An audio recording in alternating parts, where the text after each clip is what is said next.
In the heart of the American Southwest, within the rugged folds of Arizona's Superstition Mountains, a tantalizing mystery has persisted for over a century. Whispered tales of the Lost Dutchman's gold mine, a cache of untold riches hidden deep within the mountain's treacherous terrain, continue to lure the brave and the bold, each one hoping to uncover the truth behind this enduring enigma. Our story begins in the mid-19th century with Jacob Waltz, a German immigrant whose name would forever become synonymous with the legendary mine. Waltz, the eponymous Dutchman, stumbled upon the gold mine under circumstances shrouded in mystery.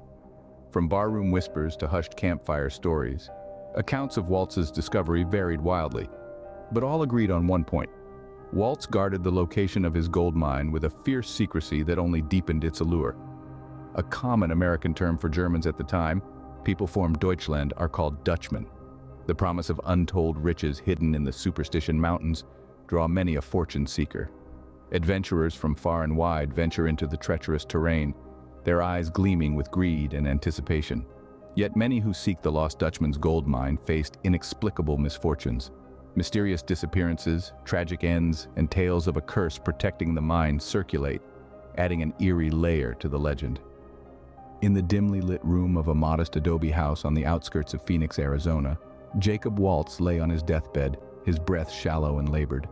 The year was 1891, and the once formidable German prospector known to many as the Dutchman succumbs to pneumonia.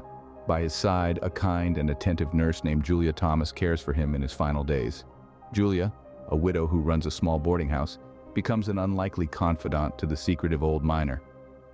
For years, rumors swirl around Waltz, whispers of a rich gold mine hidden deep within the Superstition Mountains. A mine so abundant that despite never working a claim publicly, Waltz possesses an endless supply of gold nuggets, which he uses to pay for his modest and not-so-modest needs. These nuggets, rough and unrefined, are unlike any seen from local mines, sparking tales and speculation across the territory.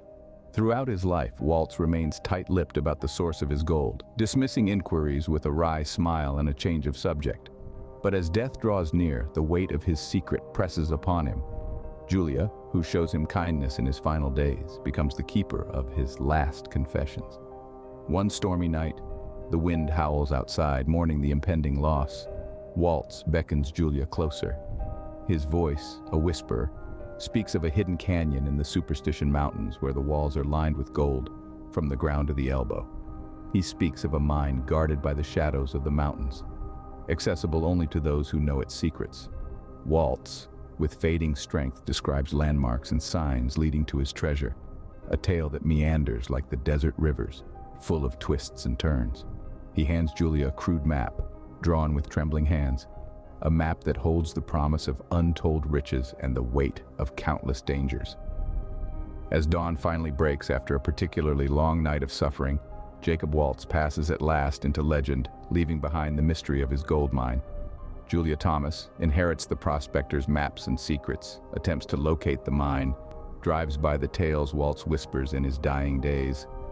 Despite her efforts, and those of countless treasure hunters who follow, the Lost Dutchman's gold mine remains elusive, a phantom treasure veiled by the Superstition Mountains. Jacob Waltz's legacy becomes a tale of greed, hope, and the unyielding grip of secrets.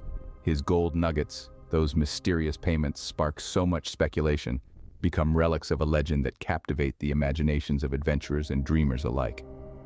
The story of the Dutchman and his hidden mine transcend the man himself, becoming a part of the folklore of the American West. And Julia Thomas, the nurse caring for him in his final hours, becomes an integral part of that legend. A woman who stands at the threshold of history and mystery, forever linked to the enigma of Jacob Waltz and his undiscovered mine. The promise of untold riches hidden in the Superstition Mountains draw many a fortune seeker. Adventurers from far and wide venture into the treacherous terrain, their eyes gleaming with greed and anticipation. Yet many who seek the Lost Dutchman's gold mine faced inexplicable misfortunes. Mysterious disappearances, tragic ends, and tales of a curse protecting the mine circulate, adding an eerie layer to the legend. Long before the dreams of gold seduce settlers and prospectors, a young Apache warrior named Tahoma ventures into the ominous heart of the Superstition Mountains, embarking on a vision quest to earn honor and the favor of ancestral spirits. The land, alive with the watchful presence of ancient guardians, greeted Tahoma with a profound silence and a palpable sense of anticipation, as if assessing his worth. Under a celestial canopy, amidst the towering cliffs of the Superstitions, Tahoma encountered the spectral forms of ancient Apache warriors on the third night, their eyes ablaze with ethereal fire, encircling him in a dance as old as time. The spirit of a long-deceased chieftain, adorned in the regalia of his office, emerged to caution Tahoma against the greed that gold brings, revealing and then concealing a cavern aglitter with the promise of untold riches, illustrating the transient illusion of wealth. You seek to prove your worth, young warrior, but know this: the riches of the earth are not ours to take. They are protected, guarded by those who came before and those who will come after. To seek them is to invite the wrath of the spirits, to disturb the balance maintained since the world was young. The spirit chieftain gestures to the cliffs, and the rock itself seemed to shift, revealing glimpses of a cavern glittering with gold, shining under the moonlight like a promise of untold riches. But as quickly as it appeared, it vanishes, swallowed once again by the mountain. This is the curse of the Superstitions, the chieftain continues. Gold that brings only greed, betrayal, and death. Many will come from lands beyond the great sea unseen, driven by desire. But the mountains will claim them as our vengeance for the evils they bring with them, as it claims so many before. Remember this, Tahoma, and let it guide your path. With that, the spirits fade into the night, leaving Tahoma alone under the vast sky. He returns to his tribe, his heart heavy with the knowledge imparted by the spirits. He speaks of his vision, warning of the curse in the heart of the Superstitions, a tale passing down through generations. And so, the legend of the cursed gold in the Superstition Mountains is born, long before Jacob Waltz and the tales of the Lost Dutchman, a reminder of the sacredness of the land and the folly of those who seek to claim its secrets. The mountains stand, silent and watchful, a guardian of history and a tomb for the greedy, shrouded in mystery and horror as it has always been. In the sweltering summer of 1931, Adolf Ruth, an amateur treasure hunter armed with maps he believes led to the infamous Lost Dutchman's gold mine, sets out into the unforgiving terrain of the Superstition Mountains. Ruth, a retiree with a passion for adventure and legends, is convinced beyond doubt that he has deciphered the path to the hidden gold that had eluded many before him. His son, Erwin Ruth, acquires these maps from a Mexican family, claiming they detail the location of a rich gold mine worked by their ancestor, a man connected to the Peralta family, renowned for their mining ventures in the area. The last time anyone saw Adolf Ruth alive is when he heads into the vast, labyrinthine wilderness of the Superstitions. He leaves behind a note at his camp stating, "I'm going into the mountains to find the mine.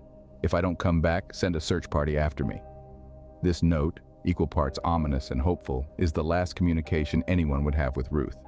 Months pass with no word from Ruth. The search parties that eventually scour the rugged landscape find only tantalizing clues. His campsite, undisturbed, and most chillingly, his skull. Found 6 months after his disappearance, the skull bore a clean bullet hole, suggesting a death by gunshot. But who, if anyone, pulled the trigger remains a mystery. Some distance from the skull, searchers find the rest of his remains along with his personal belongings, including the maps that had driven him into the heart of the mountains. The mysteries surrounding Adolf Ruth's fate are manifold. Firstly, there is the question of the gunshot wound. Is it self-inflicted, an accident, or the result of foul play? The Superstition Mountains are rife with tales of curses and guardians protecting the Lost Dutchman's gold mine, leading some to speculate that Ruth had come too close to the truth and paid the ultimate price.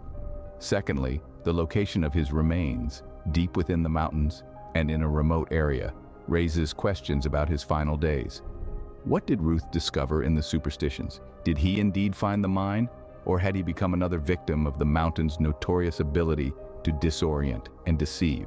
To this day, the story of Adolf Ruth adds a haunting chapter to the legend of the Lost Dutchman's gold mine. His unwavering belief, the mysterious circumstances of his death, and the enduring allure of the mine combine to create a narrative that continues to fascinate and mystify treasure hunters, historians, and lovers of the unknown. The Superstition Mountains, silent witnesses to Ruth's quest, keep their secrets as the legend of the Lost Dutchman's gold mine endures. as captivating and eerie as ever. Beneath the glow of a crescent moon, in the shadowed lands where folklore and sorrow intertwine, whispers of La Llorona, the weeping woman, send shivers through the hearts of those who hear her cries. Her story, as haunting as it is tragic, begins in an Apache village lost in time, where a beautiful young woman named Maria lives in the early 1700s. Blessed with radiant beauty but cursed by a heart that yearns for love beyond her reach, Maria's fate is sealed by a series of choices that lead her down a path of despair. Maria fell deeply in love with a wealthy Spanish nobleman, one Don Miguel Nemesio Silva de Peralta de la Cordoba, a man who promises her the world, but whose heart is as fickle as the changing winds. In an effort to prove her devotion and win his undying affection, she bears him 2 children. However, as time passed, the nobleman's attention wanes, and he abandons Maria for another, leaving her warm heart shattered and her spirit broken. Driven by a maelstrom of grief and anger, Maria's love turns to cold vengeance. In a moment of unspeakable sorrow and madness, she takes the lives of her own children, casting them into the river, believing that in their absence her beloved will return to her. But the realization of her terrifying actions crush her, and she roams the riverbanks, wailing in agony, until she too succumbs to death's frigid embrace. From that moment on, Maria is condemned to wander the earth as La Llorona, the weeping woman, trapped between the living world and the afterlife. Her cries a lament for her lost children and a warning to those who hear her. It is said that she appears to those who are lost, her ethereal figure cloaked in a misty shroud, her eyes pools of endless sorrow. La Llorona is always seen carrying a crucifix, a symbol of her plea for redemption and a token of her attempt to protect the souls of her children, whom she seeks endlessly in the night. The crucifix serves both as a reminder of her tragic fate and a ward against repeating her grievous sin. She is drawn to the laughter of children, hoping in vain to replace what she lost, but her presence is a portent of misfortune and a harbinger of doom. Few who see her live to tell the tale of La Llorona. Parents whisper her tale as a cautionary story, warning their children not to stray too far from home or wander alone at night, lest they encounter the sorrowful specter. Her eerie, mournful cries fill the night air, a chilling reminder of the consequences of forsaken love and the depths of a mother's despair. And so, La Llorona roams the superstitious mountains, her figure a spectral vision of regret, her story etched into the fabric of legend, a ghostly presence forever searching, forever weeping, bound to the earth by the weight of her sorrow and the chains of her guilt. Her tale, a haunting melody of love, loss, and redemption, echoes through the ages, a timeless lament over the waters she once cursed, a soul caught in the purgatory of her own making. Yet, despite the ominous tales and the high price many pay in their quest for the gold, the allure of the Lost Dutchman's gold mine has never waned. In the digital age, a new generation of explorers armed with satellite images and GPS coordinates have taken up the mantle.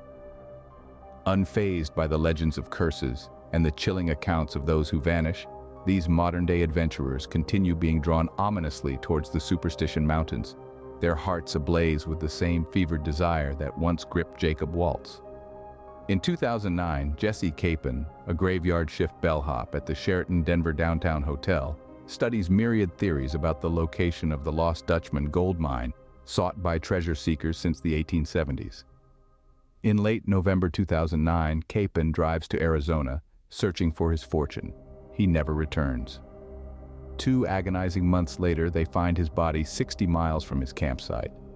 On his person, they find his GPS equipment, his mother's camera, his driver's license, and a hand-drawn sketch resembling the stories of the weeping woman.